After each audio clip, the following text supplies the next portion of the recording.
With so much information online these days, clients sometimes ask, why is it necessary for us to hire a realtor to buy a home? Well, for starters, it's the most expensive investment you'll ever make in your lifetime, and being properly represented is critical.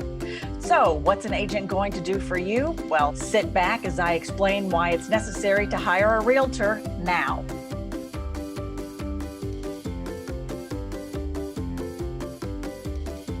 Hey y'all, Abby Husbands here. I'm a realtor in Austin, Texas, and today I'm going to talk about the importance of being represented by a realtor if you're a buyer, and particularly if you're a first-time home buyer. I think it's becoming more and more common that first-time home buyers and home buyers in general think that they can purchase a home without an agent, and they can. They totally, absolutely can. But one of the biggest misconceptions is that they will have to pay the buyer's agent's fee or compensation, and that's just not true. The seller pays the compensation or the commission for both the buyer's agent and the seller's agent.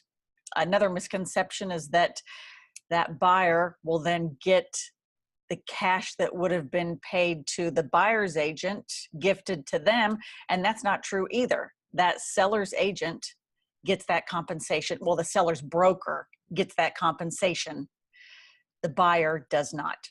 Something else to keep in mind is that listing agent represents the seller and has the seller's best interest in mind. So it makes more sense as a buyer to get your own representation because the listing agent represents the seller and the seller's best interests. A buyer's agent also has a plethora of information available to them that you as a consumer do not. Texas is a non-disclosure state, which means if a house on your street sold, because Texas is a non-disclosure state, as a consumer, you will know the listing price. You won't necessarily know the sales price because that is information that is not public knowledge. So if there's a house that was listed for $365,000 and it sold, do you know how much it sold for? Which also affects the comps in the neighborhood, which also affects your offer or asking price for a home that's on the market. A realtor can put together a CMA, which is a comparative market analysis of all the homes within a certain radius of the home that you are wanting to put an offer on, and can tell you if if that home is priced competitively, or if it's overpriced or underpriced also, and they can advise you on a good offer price. We also act as buffers.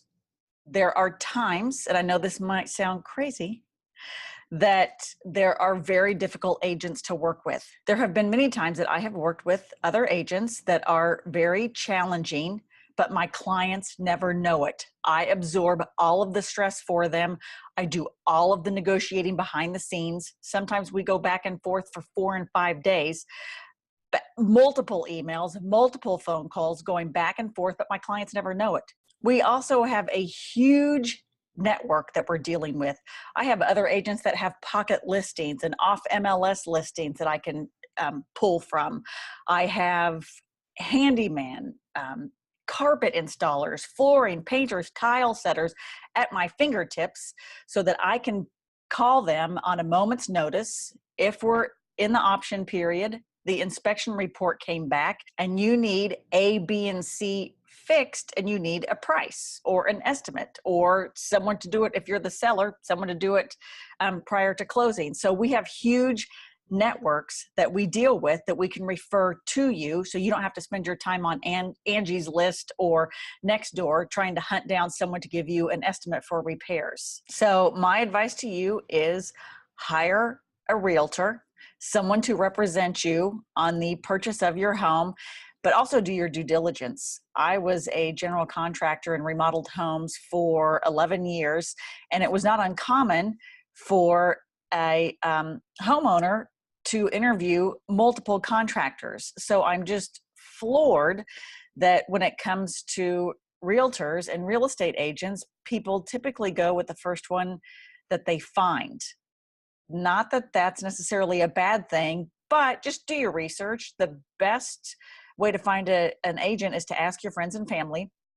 If you're moving to a new city and you don't have a network there yet, just get online, look at reviews on um, Google, Realtor.com, Zillow, Facebook, see if they have a Facebook business page, and sit down and talk to them, interview them like you would interview anyone else, and just see if you're going to be a good fit, because this is going to be a working relationship and it's best that you get along.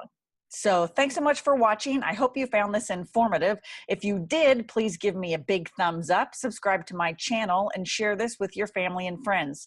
If you have any questions, please leave them in the comments section below and I'll get back to you as soon as possible. If you'd like to reach out to me directly, you can do so through my website, austin-texashomesforsale.com. Bye.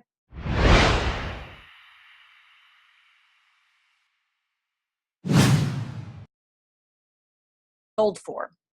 God damn it.